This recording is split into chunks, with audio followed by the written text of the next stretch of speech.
Gas chromatography, gas वर्णलेख की। Gas chromatography क्या है? गैस क्रोमेटोग्राफी एक एनालिटिकल तकनीक है, यानी गैस क्रोमेटोग्राफी एक विश्लेषणात्मक तकनीक है जिसका उपयोग उन पदार्थों को अलग करने, यानी उनको सेपरेट करने, उनको आइडेंटिफाई करने, उनको क्वांटिफाई करने के लिए यूज किया जाता है। उसको गैस क्रोमेटोग्राफी कहते हैं। जो वाष्पशील होते हैं या आसानी से गैस में बदल सकते हैं, उसको हम गैस क्रोमेटोग्राफी कहते हैं।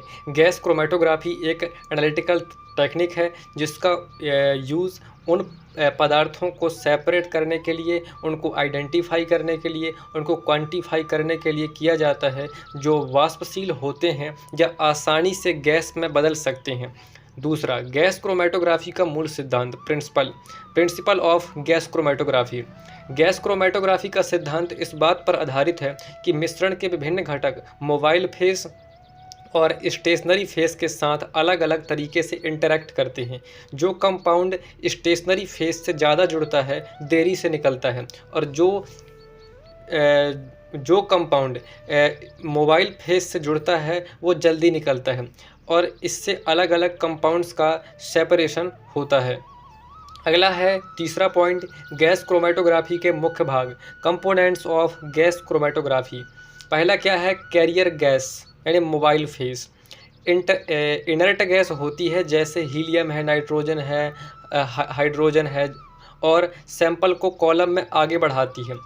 दूसरा है इंजेक्शन पोर्ट, सैंपल को वेपोराइज यानी बाष्पित करके कॉलम में भेजता है। तीसरा है कॉलम। गैस क्रोमेटोग्राफी का सबसे महत्वपूर्ण भाग होता है, यह दो प्रकार का होता है। पहला, कॉलम दो प्रकार के होते हैं, पैक्ड कॉलम, और दूसरा है कैपिलरी कॉलम। चौथा है ओवन यानी भट्ठी, कॉलम को नियंत्रित तापमान पर रखता है। पांचवा क्या है? डिटेक्टर। कॉलम डिटेक्टर्स दो प्रकार के होते हैं, FID और TCD। छठवा क्या है? रिकॉर्डर, कंप्यूटर, यानी क्रोमेटोग्राम दिखाता है।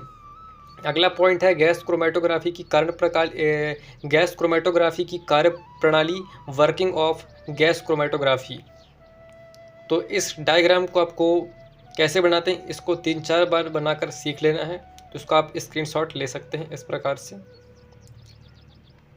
तो इसको जो वर्किंग के कुछ चरण है, इसके कार्य प्रणाली, ये कैसे काम करता है सिस्टम, जैसे पहला है कैरियर गैस सिस्टम में फ्लो करता है। दूसरा है सैंपल इंजेक्टर में डाला जाता है और वेपर बन जाता है, वाष्पित हो जाता है। तीसरा है वेपोराइज्ड, सैंपल कॉलम से गुजरता है। चौथा है अलग अलग कंपाउंड्स अलग अलग समय यानी रिटेंशन टाइम पर निकलते हैं। पांचवा है डिटेक्टर सिग्नल देता है, और छठवा है क्रोमेटोग्राम में पीक्स बनती है। अगला पॉइंट है गैस क्रोमेटोग्राफी के प्रकार, टाइप्स ऑफ गैस क्रोमेटोग्राफी।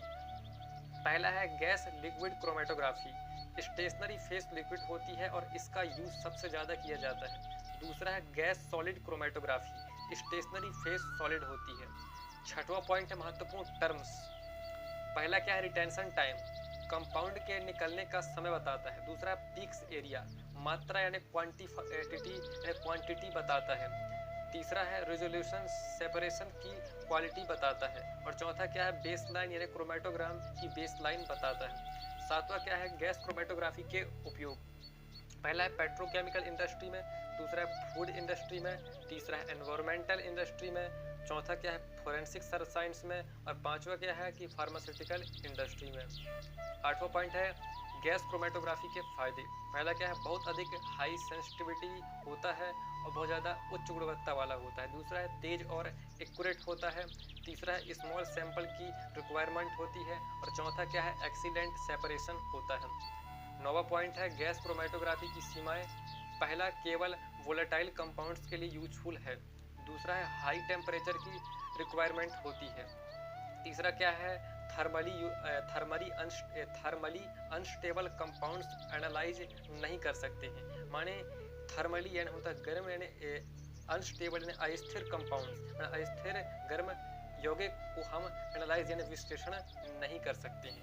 10वां है कंक्लूजन, जैसे क्रोमेटोग्राफी एक महत्वपूर्ण तकनीक है, जो गैस क्रोमेटोग्राफी एक महत्वपूर्ण यानी होता है कि एनालिटिकल टेक्निक यानी विश्लेषणात्मक तकनीक है, जो वोलेटाइल कंपाउंड्स यानी होता है अस्थिर यौगिकों के एनालिसिस में उपयोगी है। यह तेजी, सटीकता और उच्च संवेदनशीलता के कारण रिसर्च और इंडस्ट्री दोनों में व्यापक रूप से उपयोग की जाती है।